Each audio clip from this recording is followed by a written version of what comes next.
నెల్లూరు జిల్లా సంతపేట సిపిఐ కార్యాలయం ఆవరణంలో ఏఐవైఎఫ్ 66వ ఆవిర్భావ దినోత్సవ సంబరాలు ఘనంగా జరిగాయి. ఈ సందర్భంగా జిల్లా కార్యవర్గ సభ్యులు షేక్ షాన్వాజ్ జెండా ఆవిష్కరణ చేపట్టారు.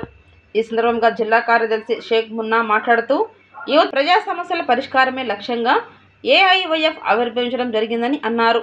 ఈ కార్యక్రమంలో సిపిఐ జిల్లా కార్యదర్శి రామ వెంకయ్య, పలువురు నాయకులు, ప్రజలు తదితరులు పాల్గొన్నారు.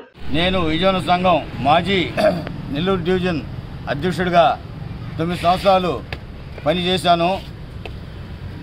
ఇప్పుడు 66 సంవత్సరాలు పూర్తి చేసుకొని యువకులందరూ కూడా ప్రజల కోసం, గ్రామాల్లో జరిగే అన్యాయాల కోసం, గ్రామాల్లో పండగలప్పుడు కార్యక్రమాలు చేసి ప్రజలందరినీ, యువకులందరినీ కూడా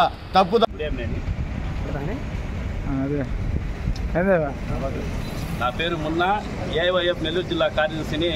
ఈరోజు 66వ సంవత్సరంలో ఏఐవైఎఫ్ అడుగులు పెట్టి ఈరోజు మొదటి రోజు కాబట్టి జెండా ఆవిష్కరణ చేసుకోవడం జరిగింది.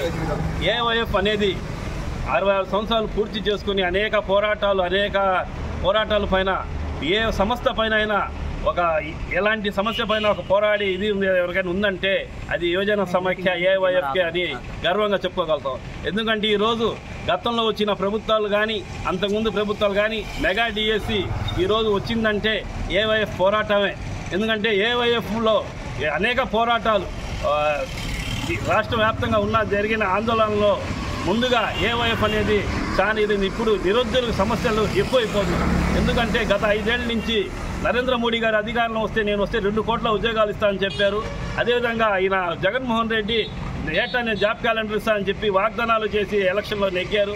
దాని తర్వాత వాళ్ళకి యువకులు గుణపాఠం చెప్పి ఈరోజు ఓడించి మూలాలు కూర్చోబెట్టారు.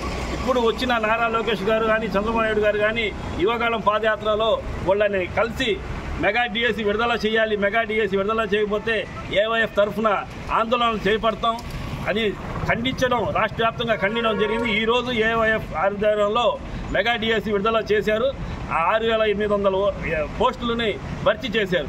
అదేవిధంగా ఎన్నో పోరాటాలకి ఏఐవైఎఫ్ కంకణం కట్టుకొని పోరాడుతుంది. ఇప్పుడున్న యువకులు ఏదో ఒక పూజా పార్టీలో మందుకి, గంజాయికి బానిసలై తిరుగుతున్నారు. కానీ ఇప్పుడున్న పరిస్థితుల్లో యువకులంతా ఒకటి అవ్వాలి. యువకులు పోరాడితే పోయేది అని ఏదో బానిసల సంఖ్యలో తప్ప. కానీ ఈరోజు యువతకి పిలుపునిస్తున్నాం. ఏఐవైఎఫ్లో ప్రతి ఒక్కరూ జాయిన్ అవ్వచ్చు. జిల్లా వ్యాప్తంగా మేమున్న రాష్ట్ర వ్యాప్తంగా ఎక్కడికైనా ఏఐవైఎఫ్ అనేది ఉంటుంది. మీకు ఎప్పుడు ఏ అవసరం వచ్చినా యువతని ఏఐవైఎఫ్ రావాల్సిందిగా కోరుకుంటున్నాం.